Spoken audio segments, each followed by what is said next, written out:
Top5rapwebsite.com. You already know what's going on. Vinyl of the week number 21. Today we got Bandana, so this is a vinyl of the week and this is an album review. If y'all haven't watched my Bandana MadGibbs album reaction rather, go take a look at that. That was my very first reaction, very first listen to the album, but I've had a chance to listen to the album multiple times. I know what's going on with the album. I've listened to the beats, I've listened to the lyrics. It's all sat and absorbed. So here it is, the vinyl of the week 21 and the Bandana album review. So firstly, Bandana, follow up to Pinata. Pinata was one of my favorite albums the year it came out, but I will say that I wasn't really feeling hip-hop in the quality of releases around the time Pinata came out. So I kind of got on Pinata later. I ended up listening to Pinata Beats, which is just the instrumental version of Pinata. I ended up listening to that for weeks to months before ever hearing the full Pinata with Freddie Gibbs on it. No knock to Freddie Gibbs, but they follow it up with this, Bandana. So think about something like Mad Villainy, right? MF Doom. Think about how hard it would be for MF Doom to try to top Mad Villainy, to come with a sequel. It's probably why he doesn't do it. It's probably why he hasn't dropped anything with Madlib in years. Gibbs and Madlib, MadGibbs, they're able to follow up Pinata with an album that's arguably just as good, if not better. So when we talk about sequels with anything, with music, with movies, TV shows, the sequel is always kind of dangerous because you can ruin the legacy of the first original. For MadGibbs to deliver an album that was just as good as Pinata. Pinata is something that people thought was classic. They thought maybe they would never work again after that. So for Bandana, the sequel, years later, to be just as good, if not better, that is an extremely tough feat, right? So just the album overall, if you watch my album reaction, I wasn't really feeling how the album started off. I thought the Abrigado, which is a skit, as an intro, I wasn't really feeling that. Like, you don't really know what's going on in that skit. It's just Madlib talking in an accent. Then freestyle shit, you can see on the vinyl, they got the little dookie emoji for shit. I thought that was kind of just more a laid back track. I felt like that was more of an album cut. I didn't really understand the start. Then you go from freestyle shit to half man, half cocaine, half main, half cocaine, which is like a trap beat that Madlib is doing. The first 3 tracks I was kind of iffy, and if you watch my first listen reaction on YouTube, you'll see that I wasn't really vibing until we got to like Crime Pays. Crime Pays comes in, man, that beat crazy. It's like that elevator, you know, condo type music. Gibbs is really spitting. It's a single and it kind of feels like a single because of the beat, but Gibbs is really spitting personal introspect. Multiple times on this album he mentions, you know, I made it through the whole month with my lights off. Like, he references and alludes to being in a house with no lights, being somewhere with no lights. And it might be him referencing being in jail, I believe where he was in Russia, for the false claim against him. So you hear a lot of what was going on there in that prison situation on this album. Crime Pays, made it through my whole month without my lights out. I've seen brighter days. Massage Sheets, one of those vintage, you know, classic Madlib beats, exactly what you expect from Madlib. That's what he gives you on Massage Seats. Very left field, sounds like maybe a Bollywood sample. Like, it sounds way left field. He pulled these samples, those drums, that vocal sample, he pulled those from left field. Palm Olive, featuring Killer Mike and Pusha T. Pusha T spits, honestly, like, verse of the year. They got Killer Mike on there on Hook Duty. I don't know if this question will ever be answered, but I'm wondering if Killer Mike actually spat a verse on this song on Palm Olive, because his hook sounds like a verse, but it sounds like they just chopped it up, took a bar here, took a bar there, and then put it into a chorus and shaped it into a chorus. It sounded like Killer Mike had a full verse on that. So on one of these director's cuts of Bandana, I'm going to need the Palm Olive with Killer Mike's verse. Pusha T killed it. Again, go watch my first listen reaction. My cocaine is still sketching out my memoirs. What I did to door panels on the Windstars, like, y'all know how it goes, man. Fake Names is one of my favorite beat switches. So after Palm Olive, really Crime Pays to Massage Seats to Palm Olive to Fake Names to Flat Tummy Tea. That's one of those, that's like Reasonable Doubt.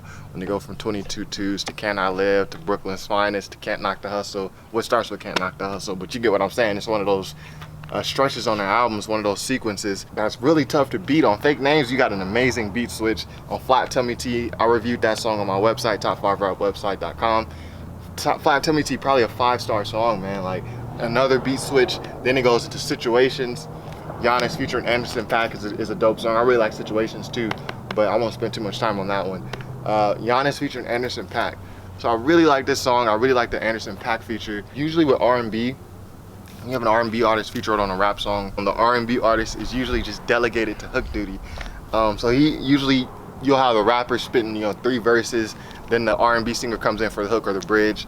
But on Giannis, Anderson .Paak not only gives you the hook, he comes with his own verse, and he's talking street shit. Like, he's talking street shit like Gibbs is talking street shit. So by the time the last hook come around, you really feel Anderson .Paak's hook that he's spitting, because he doesn't give you a whole verse telling you, where he comes from and his struggle. So Giannis is one of the singles. Real G's Move in Silence like Giannis. Obviously a reference to Lil Wayne's Real G's Move in Silence like Lasagna bar. Giannis, MVP of the NBA this year. Practice, dope relationship song. I feel like Practice and Cataracts kind of share the same vibe, same tempo. I really like Cataracts, smoking on that good for my Cataracts. I forget what movie that's from. Might be from one of the Fridays. It's good. Wait. I can't think of the bar. Goddamn, this is cool. Free my niggas, yeah. Blow some liquor, yeah. Pretty decent. But really, for me, probably the highlight of this whole album, Education, featuring Mos Def, Yasin Bey, and Black Thought. So, if you ever doubt Freddie Gibbs' lyrical ability, he ate Mos Def and Black Thought on Education. He ate them. And it's not like Mos Def and Black Thought had bad verses. Both of their verses, probably one of their all-time career verses. Freddie Gibbs just ate their food, man. He said, what'd he say? Education, traponomics, something, blood talk. I forget what he said, man. I'm gonna put the audio in on the video though. And lastly, So Right, the outro. It has real outro feels.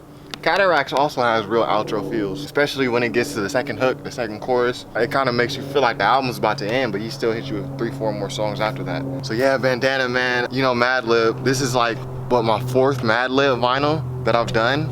Madlib, he always gonna have a little story with his, you know what I mean? This is Quasimodo, Madlib, Gibbs. And, we gotta take a look at the vinyl. So I'm taking out the plastic for the first time. On the ground, what's that? A pinata. So that's a reference to their last album together. And you can see the city on fire. Not really sure what city it is. There's really no skyline, but get the vibes. And the vinyl. You already know Madlib, he always gonna give you some type of artwork. It's never just gonna be just a bland random vinyl. Okay.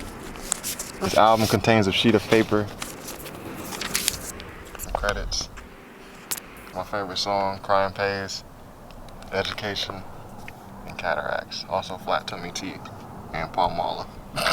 I like all of them. So yeah, man, as you can see, RCA, shout out RCA Records, Madlib. On the front of the album, it said this album comes with a piece of paper. So I thought they was talking about the rolling papers, like Cheech and Chong, because I definitely would have rolled that up for this vinyl of the week.